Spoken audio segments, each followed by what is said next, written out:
ठाकरे बंधूंचं आंदोलन हे वेगवेगळं असणार की एकत्र, या संदर्भात प्रश्नचिन्ह आहे। हिंदी सक्ती विरोधी आंदोलनामध्ये ठाकरे बंधू एकत्र दिसणार का अशी शक्यता निर्माण झाली।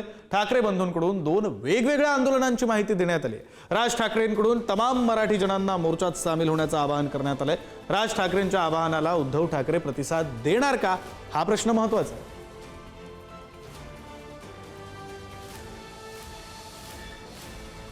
तर पुढारीच्या मल्टीमीडिया संपादक मृणालिनी नानिवडेकर मॅडम आपल्या सोबत आहेत। नानिवडेकर मॅडम, आता हा प्रश्न महत्त्वाचा आहे। राज ठाकरेंनी 6 तारखेची घोषणा केली, 6 तारखेला सर्वांनी सहभागी व्हावं असं म्हटलं। उद्धव ठाकरे म्हणाले मी 7 तारखेच्या मोर्चामध्ये स्वतः उपस्थित असणार आहे। दोघे एकत्र येऊ शकतात, या अनुषंगाने चर्चा होऊ शकते।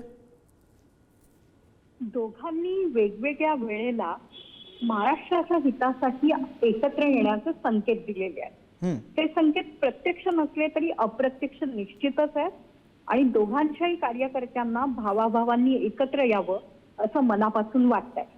आता पहिला मुद्दा ताबडतोब येतोय तो हिंदी सक्तीला विरोध करण्याचा। राज ठाकरे यांनी हा मुद्दा हातात घेतलाय आणि उद्धव ठाकरे यांनीही। उद्धव ठाकरे आणि राज ठाकरे यांच्या पत्रपरिषदा आज एकाच वेळेला झाल्या।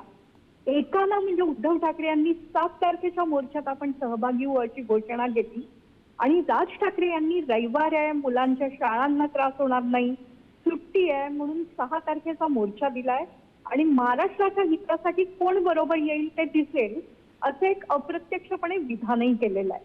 खरं तर दोघ जण एकत्र आले तर मुंबई महानगरपालिकेच्या निवडणुकांवर मोठा परिणाम होईल। मराठी मते एकत्र येऊ शकतील। दोन भावांमधले मतभेद या निमित्ताने निवळतात की मराठीच्या मुद्द्यावरून कसेच राहतात हे पाहणं आता महाराष्ट्राच्या उत्सुकतेचा विषय झालाय। बरं, धन्यवाद मृणालिनी मॅडम, तुम्ही दिलेल्या या सगळ्या सविस्तर तपशिलांसाठी।